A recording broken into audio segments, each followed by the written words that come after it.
সুবহানাল্লাহ। রাসূল আকরাম সাল্লাল্লাহু আলাইহি সাল্লামের দুশমন সেই মুনাফিক নবীর জামানায় ছিল, এখনো আছে, ভবিষ্যতেও থাকবে। কিন্তু আমার নবী এবং যারা নবীর আশেক, যারা রসুলকে ভালোবাসে, তাদের কিছুই ক্ষতি তারা করতে পারবে না। এই মুনাফিকরা আমার নবীকে তারা হত্যা করার চেষ্টা করেছিল। সেটা কোরআনুল কারীমে সূরা আত-তাওবার ভিতরে আমার আল্লাহ বিস্তারিত আলোচনা করেছেন। এই মুনাফিকরা কিভাবে হত্যা করবে? তারা দেখলো যে আমরা তো যুদ্ধ করে এইভাবে মুহাম্মদকে হত্যা করতে পারবো না। কি করতে হবে? তাকে হত্যা করতে হলে আমাদের কৌশল অবলম্বন করতে হবে, তার বন্ধু সাজতে হবে, তার আপনজন হতে হবে। তা না হলে তাকে হত্যা করা, ক্ষতি করা এটা আমাদের পক্ষে সম্ভব নয়। এই চিন্তা করে তারা একটা মসজিদ নির্মাণ করলো। ওই মসজিদের কথা আমার আল্লাহ বলেছেন, যাকে বলা হয় মসজিদে দিরার। ওই মসজিদ নির্মাণ করে যেখানে ইমাম সাহেব যেখানে দাঁড়াবেন, এখানে বিরাট বড় একটা গর্ত করলো। ওই গর্ত করে গর্তের উপরে খেজুর পাতার দিয়ে মোড়ানো তারা চাটাই বিছাই করলো। ওই চাটাই বিছাই করে তারা আমার প্রাণের নবীকে বলল, ইয়া রাসূলুল্লাহ, নবী গো, আমাদের আবাস থাকার জায়গা আপনার এখান থেকে অনেক দূরে। আমাদের তো ইচ্ছা হয় যে আপনার পাশে, আপনার পিছনে দাঁড়িয়ে আমরা নামাজ পড়ি, আপনার সান্নিধ্যে আমরা থাকি।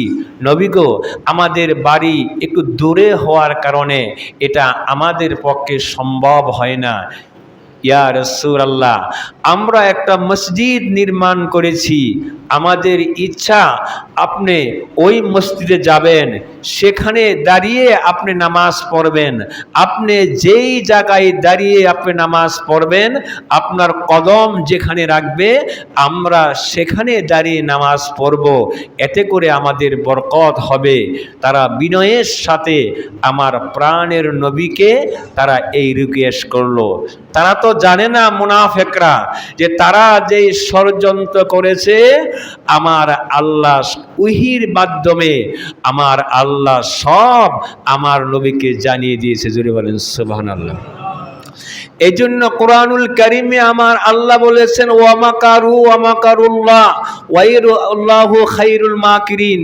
হে নবী, তারা যখন ষড়যন্ত্র করে, কৌশল করে আপনার ক্ষতি করার জন্য, আমি তার জবাব দেওয়ার জন্য উত্তম কৌশল আমি আল্লাহ আপনাকে দেখিয়ে দেই, জানিয়ে দেই। জোরে বলেন সুবহানাল্লাহ। রাসূল আকরাম সাল্লাল্লাহু আলাইহি ওয়াসাল্লাম মুনাফিকরা যখন এই কথা বলল, এবার আমার প্রাণের নবী বললেন, সাহাবারা শোনো, তোমাদের সাথীরা একটা মসজিদ নির্মাণ করেছে, তারা আবেদন করেছে আমরা সবাই মিলে ওইখানে নামাজ পড়ব। চলো আমরা সেখানে যাই, আমরা নামাজ পড়ে আসি। তবে তোমরা খালি যাবে না, এক কাজ করো, তোমরা মশাল তৈরি করো, মশালের মিছিলের মতো যায় আমরা সেখানে যা করার ওইখানে যাই তাই করব। এবার সাহাবারা মশাল প্রজ্বলিত করলো। মুনাফিকরা মনে মনে ভাবতেছে, মুহাম্মদ তুমি তো জানো না আজকের এই দিনটাই তোমার জীবনের শেষ দিন। তুমি যখন নামাজের মুসল্লায় দাঁড়াবে, এই নামাজের মুসল্লার নিচে কি আছে তুমি তো জানো না। তুমি ওইখানে যখন দাঁড়াবে, সাথে সাথে ওই গর্তের ভিতরে পড়ে যাবে, তোমাকে আমরা মাটি দিয়ে জীবনের মতো নিঃশেষ করে দিব। মুনাফিকরা আনন্দিত, উচ্ছ্বাসিত যে মুহাম্মদ নিশ্চিহ্ন হয়ে যাবে, আমার সব আশা সফল হয়ে যাবে। আমার আল্লাহ রাব্বুল আলামিন এই জন্য কোরআনুল কারীমে আমার আল্লাহ বলেছেন, নবী গো, এরা যা চেষ্টা করে এটা কখনো সম্ভব নয়। এই মুনাফিক কাফেররা কি চায়? আল্লাহ রাব্বুল আলামিন বলেছেন, ইউরিদুনা লিইউতফিউ নূরাল্লাহি বিআফওয়াহিহিম ওয়াল্লাহু মুতিম্মু নূরিহি ওয়ালাউ কারিহাল কাফিরুন। হে নবী, দুনিয়ার মুনাফিক, কাফের, বেঈমান, মুশরিকরা চায় আমার ইসলামের নূরকে তারা একটি মাত্র ফু দিয়ে তারা নিভিয়ে দিবে।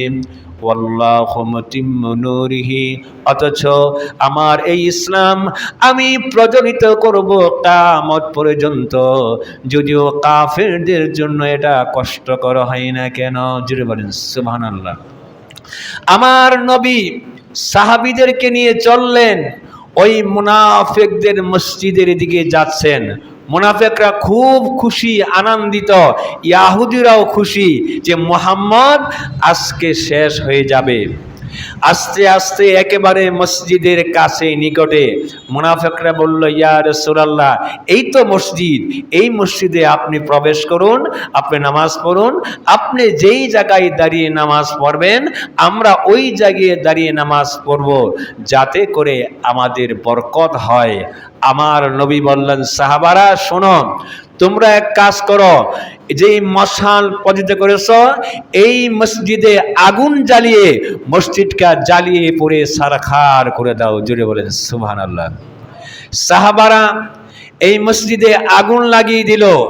ধাও দাও করে আগুন জ্বলতেছে, মসজিদ জ্বলে পুড়ে সারকার হয়ে গেল। মুনাফিকরা তারা দৌড়ে পালিয়ে গেল, সর্বনাশ, আজকে ধরা খেয়ে গেলাম, মুহাম্মাদের হাত থেকে আমাদের আজকে আর কারো রক্ষা নাই। তারা মুনাফিকরা যতই তারা চেষ্টা করে আমার আল্লাহ রাব্বুল আলামিন তার দিনকে বিজিত রাখবেন কিয়ামত পর্যন্ত। সেই মুনাফিকরা আজকে দেখেন তারা আমলের ভরাই করে, একজন আমার এই বাংলাদেশের বিশিষ্ট মুনাফিক, এই নিকৃষ্টের নাম আমি মসজিদের মিম্বরে বসে নিতে চাই না, এটা মিডিয়ায় আছে, আপনারা দেখে নেবেন। এই মুনাফিক বলতেছে যে আবু বকর আমার মতো নামাজ পড়তে পারে নাই, আমি যে কোরআন তেলাওয়াত করেছি আবু বকর এত কোরআন তেলাওয়াত করতে পারে নাই। আবু বকর জীবনে মাত্র একবার হজ করেছে, দুই একবার উমরা করেছে, আমি কতবার উমরা করেছি এখন আর হিসাব রাখি না। সে বুঝাচ্ছে আবু বকরের চাইতে তার আমল বেশি, তার অহংকার তার একেবারে চূড়ান্ত সীমানায় পৌঁছেছে। যেই অহংকারের কারণে লাঞ্ছিত অপমানিত হয়ে ওই শয়তান আল্লাহর দরবার থেকে লানত পেয়েছিল, সেই অহংকার করে তার আমলের আজকে আবু বকরকে সে ধিক্কার দিচ্ছে। আমি বলতে চাই, তুমি কাকে বলছো? তুমি যেই পরিমাণ কোরআন তেলাওয়াত করতেছো আবু বকর তেলাওয়াত করতে পারে নাই, তোমার মতো হজ আবু বকর করতে পারে নাই, তুমি তার সাথে তুলনা করেছো। আবু বকরকে চিনো? আমার আবু বকর হচ্ছে আবাসারায়ে মুবাশশারা।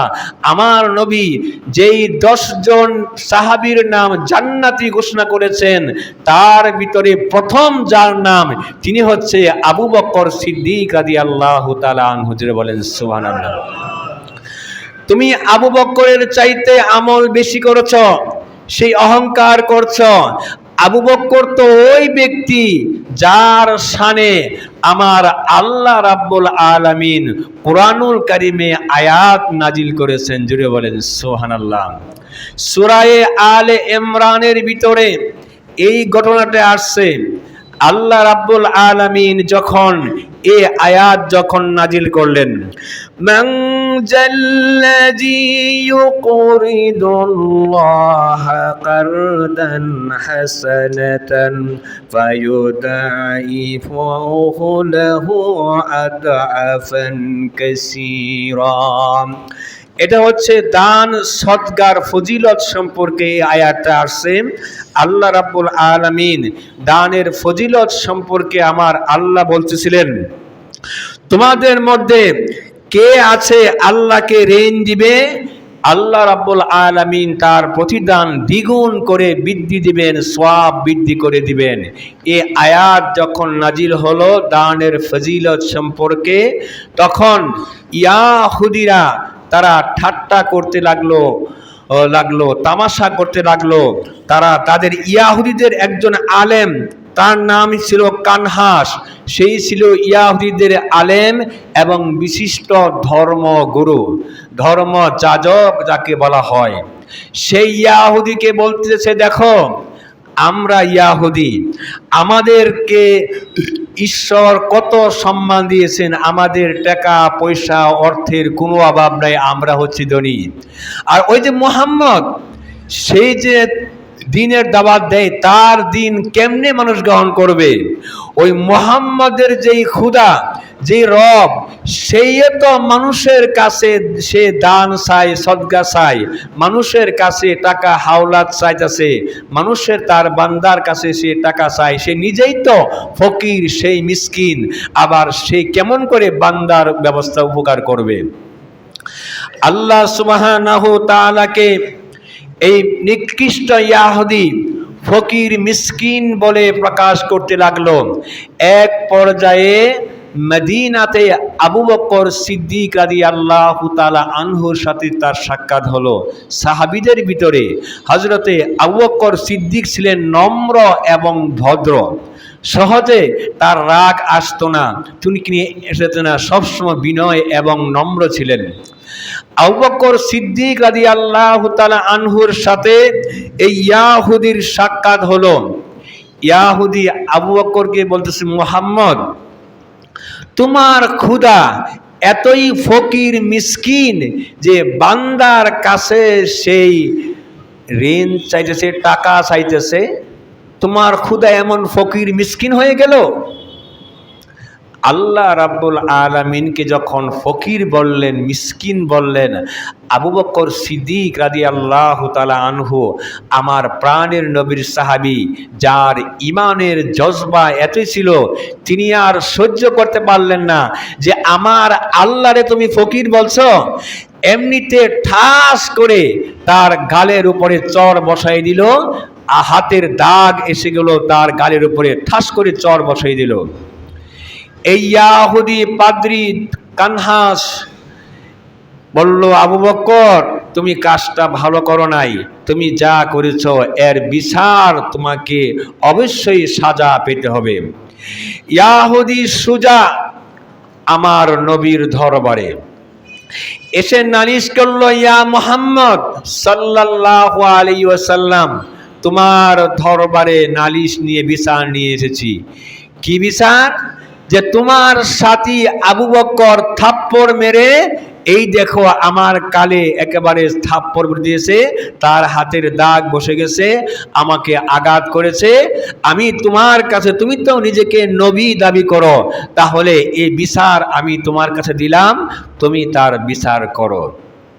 রাসূল আকরাম সাল্লাল্লাহু আলাইহি ওয়াসাল্লামের দরবারে ইয়াহুদি নালিশ করলো, ইয়া মুহাম্মদ সাল্লাল্লাহু আলাইহি ওয়াসাল্লাম, তোমার সাথী আবু বকর আমাকে থাপ্পড় মেরেছে, আমি বিচার দিলাম, নালিশ দিলাম, তুমি বিচার করো। আমার প্রাণের নবীর দরবারে ইতিমধ্যে আবু বকর সিদ্দিক রাদিয়াল্লাহু তাআলা আনহু হাজির হয়ে গেলেন। আমার প্রাণের নবী বললেন, আবু বকর, রাব্বাইক ইয়া রাসূলুল্লাহ। নবী বললেন, আবু বকর, তুমি কি এই ইয়াহুদিকে থাপ্পড় দিয়েছ? আবু বকর বললেন, ইয়া রাসূলুল্লাহ, হ্যাঁ আমি থাপ্পড় দিয়েছি, তাকে আঘাত করেছি। কেন? আবু বকর বলল, ইয়া রাসূলুল্লাহ, এই ইয়াহুদি আমার আল্লাহকে ফকির মিসকিন বলে গালি দিয়েছে, কটাক্ষ করেছে। আমার সামনে আমার আল্লাহকে ফকির বলেছে, মিসকিন বলেছে। এই কথা বলার কারণে আমি আর সহ্য করতে পারি না, আমার সামনে আমার আল্লাহকে গালি দেওয়া হবে, আমার জীবন থাকতে এটা সম্ভব নয়, সেই জন্য আমি তাকে থাপ্পড় মেরেছি।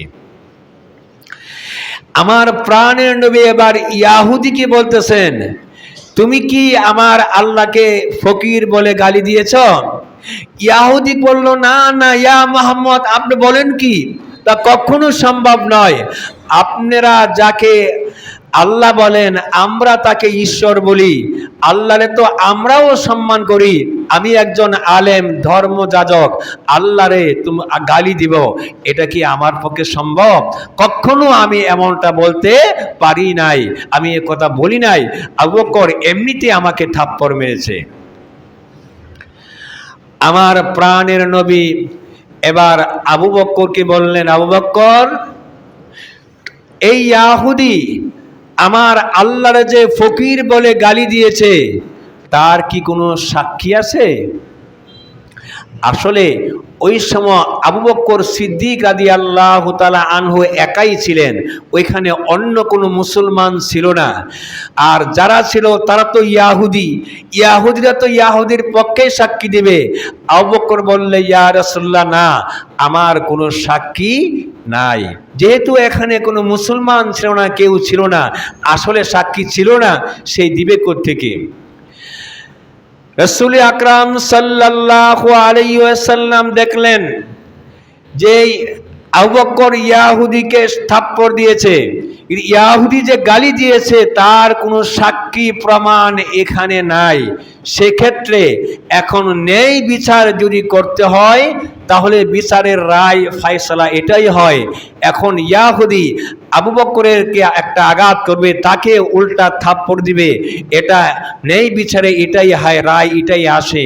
মনে মনে যখন এই চিন্তা করলেন, সাথে সাথে হযরতে জিবরাইল আলাইহিস সালাম হাজির হয়ে গেলেন। জুড়ে বলেন সুবহানাল্লাহ।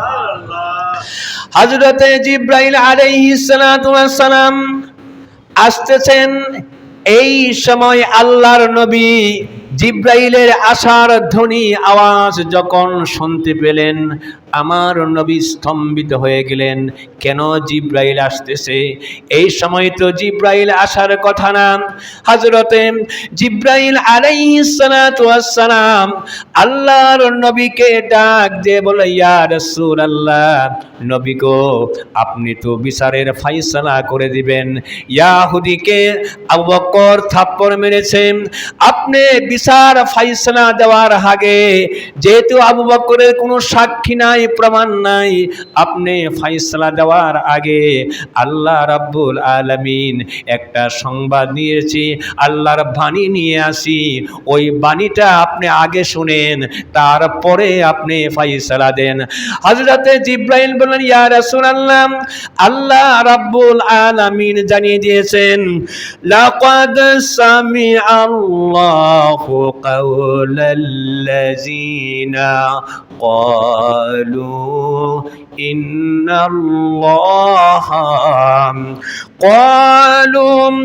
ইন্নাল্লাহা ফাকীরুন ওয়া নাহনু আগনিয়া।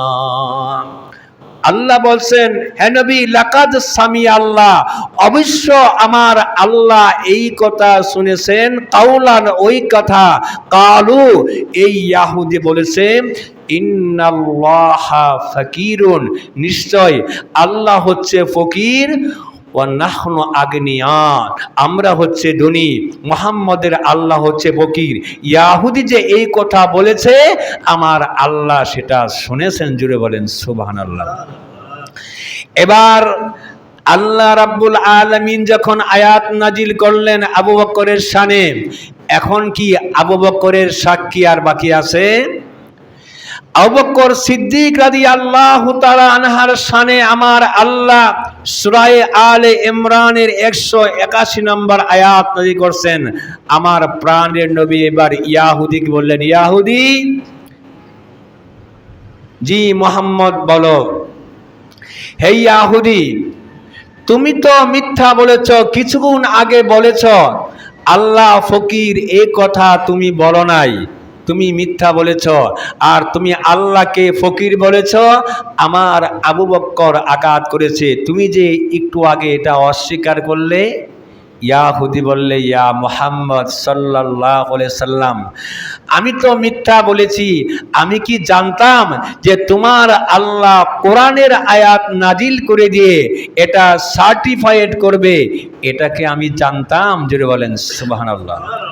যেই আবু বকরের শানে আমার আল্লাহ কোরআনুল করিমের আয়াত নাজিল করেছেন, যেই আবু বকর হচ্ছে আশরাই মুবাশশারা জান্নাতের প্রথম যার নাম, আর তুমি কত বড় মুনাফিক নিকৃষ্ট ওই আবু বকরের সাথে তোমার নিজের আমলের তুলনা করেছ।